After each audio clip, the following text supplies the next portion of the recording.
Айгүл Баткенде жылына бир жол гүлдөйт. Ал учур жаздын апрель айына туш болот. Бул маалда белгилүү айгүл гүлү гүлдөгөн мезгилде өлкөнүн туш тарабы менен жергиликтүү тургундарга чейин келип көрүп, сүрөткө түшүп кетип турушчу. Быйыл болсо жергиликтүү токойчулар гүлдү сактап калуу жана аны көбөйтүү максатында корукту жабуу демилгесин көтөрүштү. Быйыл Баткен райондук мамлекеттик администрациясы жергиликтүү тургундарга келген конокторго Айгүл таш жаратылыш аймагына кирүүгө 3 жылга тыюу салды.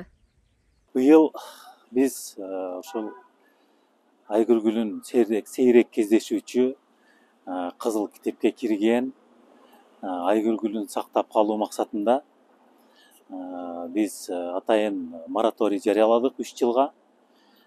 Баткен Токой чарбасынын сунушу менен Баткен Токой чарбасы тарабынан 10 гектар жер аянтка айгүл гүлү урук себилген, 5 гектарга дагы башка түрдүү өсүмдүктөр себилген ал жерде.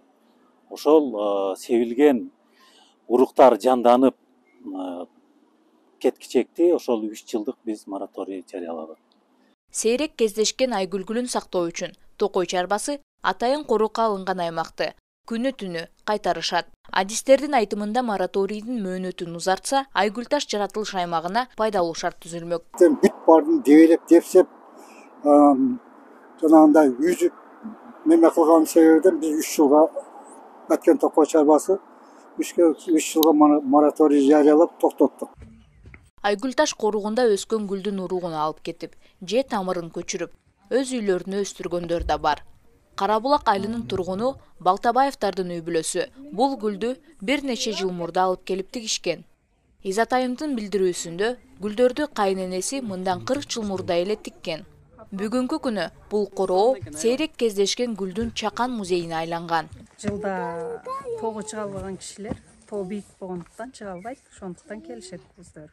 Бүгүнкү күнү бул короого кызыл китепке кирген гүлдү көрүү үчүн өлкөнүн булуң бурчунан келишет. Маселен, Чүй, Ош жана Жалал-Абадтан. Биз Жалал Абад облусунун Жалал Абад шаарынан келдик. Азыр бул жака коллектив менен келдик. Негизинен көптөн бери пландап атканбыз бул жака келебиз депчи. Анын корукка алынганын көрүп, билип туруп деле келдик, атайын көрөбүз депчи. Үйлөрдө бар деген азыр бул жака көргөн келдик. Ал эми Бишкек шаарынан келген Жазгүл Бейшеналиева көптөн бери айгүл гүлүн көрүүнү эңсеп жүргөн. Эл оозуна алынган гүлдү бүгүн Айгүл таш кооругунан эмес, жергиликтүү тургундардын короосунан көрүүдө.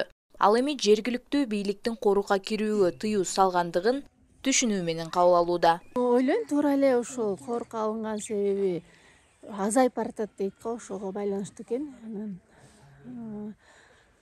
Ал корукка алынса деле биякта үйдө өстүргөн адамдар бар экен, ошого келип көрүп кетелик деп келгем. Айгүл гүлү 1978 жылы СССРдин, андан соң 2004 жылы Кыргызстандын кызыл китебине киргизилген. Башка гүлдөрдөн айырмаланып, айгүл гүлүнүн гүлдөө убактысы 15-20 күнгө чейин гана созулат. Ал эми бул гүлдүн илимий аталышы Петимум эдуардо. Жасмина Сайдиманова, Салам Медиа, Баткен.